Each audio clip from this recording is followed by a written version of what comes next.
Hello, Dan Orlovsky. Good to see you. Great to see you. What's going on? I'll just say this in front of these two guys right here, Chris and TJ. I've loved being in Germany with you and meeting your wife, being out there. Thank you. That was a big game for us. Yeah. You know, feeling's the same. I told my wife I was coming on today, and she's like, "Oh, tell Rich I said hi." Fantastic. Is that because I gave her some extra fries? Because that's all you guys eat as a couple? If you give that woman fries and white wine, she'll marry you. How many kids? We have 4. Yeah. A lot of potatoes. One line worked, man. Oh, that was it, and it was it was also the NFL Network's 20th anniversary weekend. Sure. So it was kind of special. Having some cross pollination with you from ESPN. Brought in with McCourty, and the game was awesome. It was great. I thoroughly enjoyed it being with you. I mean, I've said this to you. I don't want to age you, but I grew up watching you, so. Oh, well, dude, don't worry about aging me. I age myself anyway. And that was when we were all in the NFL season in the full throes of what's wrong with the Kansas City Chiefs and can they overcome what they need to overcome? And they didn't score points in the second half, and look what happened. Yeah. We took the Chiefs, man. Yeah. Well, at least I took the cheese. We also, there was also the conversation like the defense will keep him in every single. I mean, that's why they won that game. Remember, it was that fumble that they ripped out of Tyreek's hands. Yeah. That's the difference. McDuffie, and then they flipped it. And then the late game stop. They make those 2 or 3 stops late. So on the backs of a great defense. That was a blast. That was an absolute total blast. And congrats on NFL Live, just crushing it and becoming the Emmy-worthy show that it is. Yeah, very cool. Thank you. A lot of when you get good people who work really hard and they get along and they enjoy each other, and then you got great people behind. I mean, you know how it is. Like great people behind the scenes. Like, the standard has been set, and you just try to reach that every day, man. Pretty cool, man. Dan Orlovsky here on the Rich Eisen Show as we're back with a radio audience with our Roku channel live stream right here from Detroit. I'll just throw in your lap. I saw your video last night after the Falcons drafted Michael Penix Jr. What are your 2 cents on it? When it happened, completely perplexed. I was sitting there trying to make sense of it, and I couldn't. And then, obviously, I went to bed, and I had a couple conversations about it this morning. And with who? With others from Atlanta? Did they reach out to you? They didn't reach out to me. No. And but I just I sent like this emoji eyes to a couple people, and they're like, "Go ahead, ask it." And I was like, "Okay, why?" And when it was laid out to me, totally made sense. And then I started to think about that information. I was like, I actually like the decision. Okay, so a couple of things. I've shared this, but number one, they had Michael Penix as the number 2 quarterback in the draft, top 4 player. He was neck and neck with Jayden Daniels for them, so they valued the player. Number 2, they realize and expect that, this is a team that won 7 games last year with pretty darn poor quarterback play. They think they're going to be pretty good with Kirk over the next couple of years. So they don't believe that when that time comes to go get that next guy, it's going to be as easy as, even myself thinks it is to get up in the draft, to go get a guy that you really believe is that talented of a quarterback. Mm-hmm. And the third thing was they went out for a private workout with Michael, and they said 50 degrees, windy day, and everyone thought they were inside watching him throw the football. And they said, I saw him too throw the football. And again, going all in on criticizing the pick, as I guess I did to start this program. And not Jerry Jones all in. Like I literally went all in. It was like De Niro. You disrespect a little bit. I didn't disrespect. A little bit. No, you prefaced it by saying it wasn't. No, I prefaced it by saying this has nothing to do with Penix's ability, right? Or rightful top 10 pick in this draft. Sure, it has nothing to do with that. The kid throws it. He's unbelievable. Right. It's just that then why are you paying Cousins $100 million? Like why are we doing that? Why my guess is that they. And then let him throw out a first pitch at the Braves game and talk about I'm going to retire here. Right. And they clearly have other plans on that front. Well, my guess is that there was no really.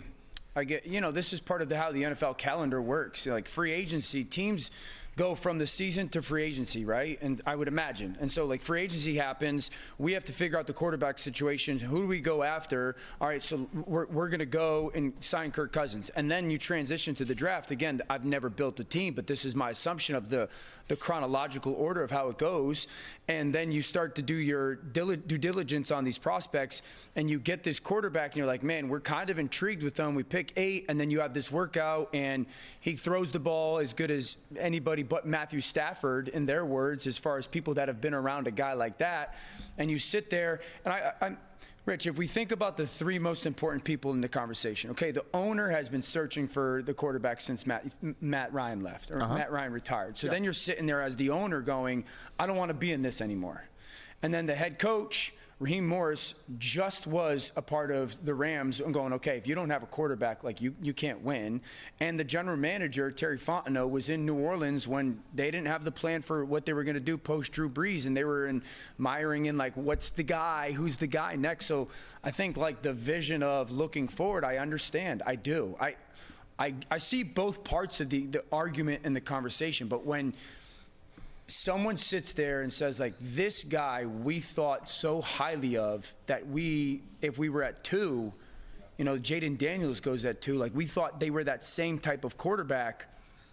I understand it. I do. And I think it's smart because we have so many teams, and they realized they weren't going to be able to get up in the future. Like they just like Raheem came from the Rams, right? What have the Rams done for years with their number 1 pick? Get rid of it because it's pointless. It's eventually, and I think that's what they envisioned. What their next couple of years with Kirk is going to be is they're going to be picking late in the first round. I just find it again just mystifying that you go in free agency and you do what you do in free agency and you pay the quarterback what you're paying him in free agency. And I understand the 2 years are the 2 years, and after that, who knows?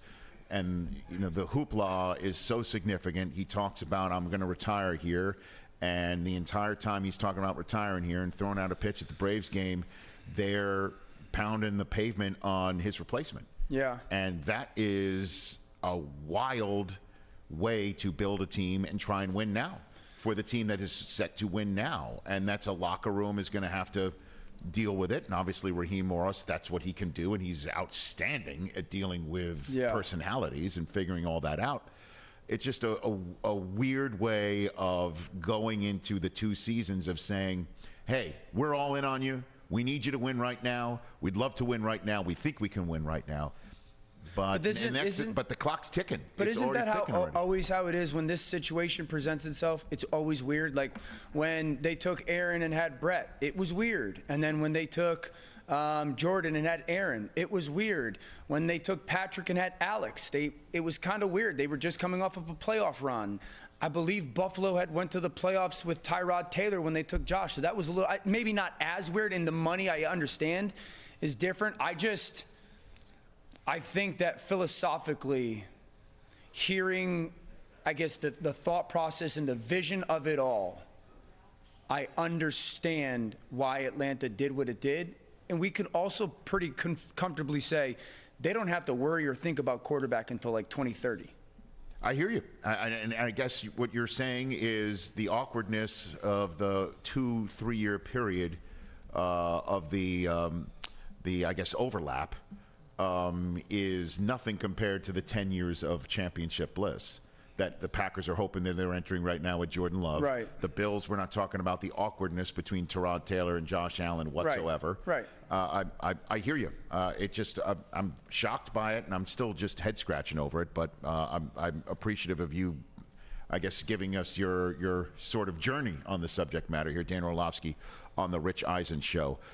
Caleb Williams, Jayden Daniels, Drake Maye. You're full agreement with those choices? Yeah, absolutely. Okay. I thought from the jump I would have gone Jayden number 1. It wasn't like Jayden 1 and then Caleb. It was a very clear, hey, like it was a preference because I've seen the development out of Jayden Daniels and I've seen the consistency out of Jayden Daniels, and I think the pocket, the patience and peace and movement I liked a little bit more, but I'm a massive Caleb Williams fan. I think he's obviously physically talented. I think the 2 things for Caleb, Chicago I would put as like a top 6 or 7 skill group now, with the addition of Rome Odunze.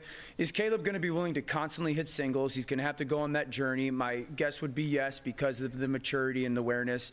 The Notre Dame game, everyone continues to say, like, why do you harp on one game? The Notre Dame game, if you looked at the way that Notre Dame played against USC last year, it was NFL style of defenses. It was NFL style of fronts. It was NFL style of coverages. It was NFL style of show one picture pre-snap and show another. Caleb really struggled. And so he's going to have to really learn from that. He's going to have to grow from that and realize like that's going to be, the consistent stuff that he's going to see in the NFL. Again, highly intellectual kid, highly motivated kid. I think he's going to be a star. Jayden in Washington, again, goes into a pretty good spot because the skill position places. It'll be fascinating to watch how Cliff Kingsbury builds the offense around him because I don't think you just run the same stuff you did with Kyler. He's a different type of player, different type of passer. Jayden is than Kyler.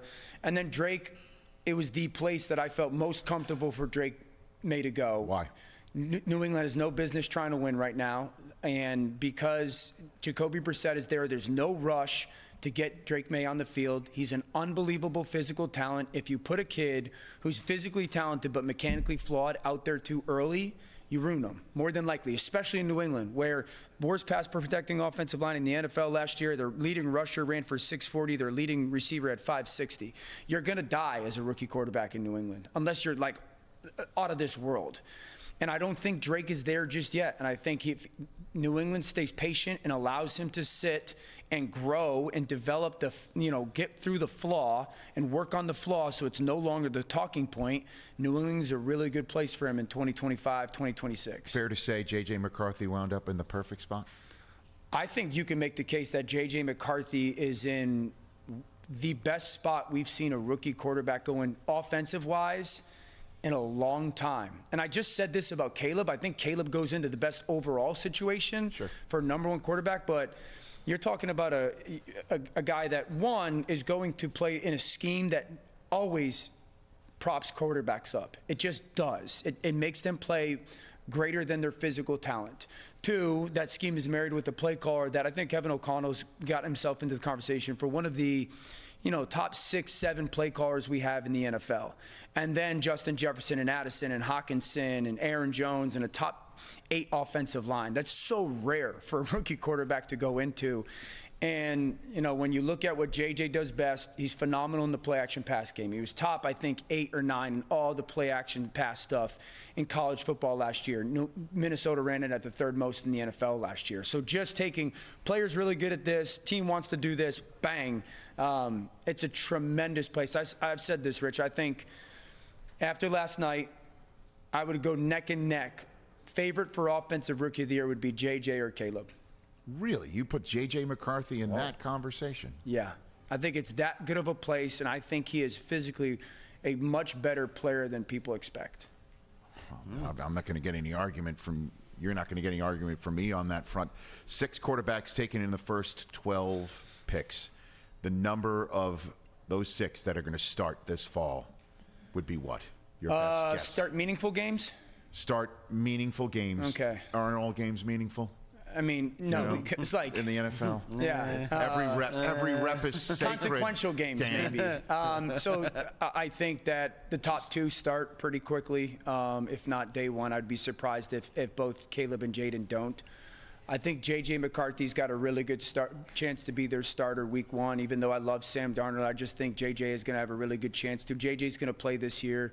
Bo Nix will start. I'd be shocked if he doesn't. I would be concerned with Drake Maye starting just strictly because I don't want his talent to go away. If you told me he was going to start a little bit in December, I'd be okay with it.